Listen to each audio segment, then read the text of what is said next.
where were you with things like emotional dysregulation and sensitivity to rejection as you were growing up as a teenage girl, undiagnosed with ADHD? Awful. I mean, I think the assumption was that and it would be said a lot to me, that I would need help, but the help wasn't available.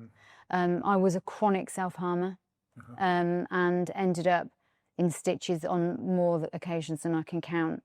And the way that I would deal with emotion was to become wild with rage.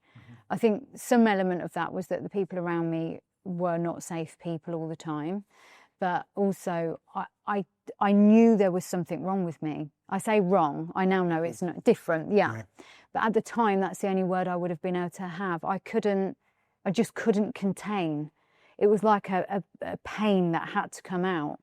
And I think, unfortunately, with that dopamine issue around ADHD, the self-harm became quite addictive because, well, first of all, I'm expressing an emotion, but second of all, I'm getting the dopamine as I release the blood. So I'm sort of killing two birds with one stone. And yeah, I would say I was wild, and I've often described myself as a wild animal. And just not having a safe space or no one was teaching self-soothing techniques back then. In fact, when I went to the doctors, I would be told that I was wasting their time.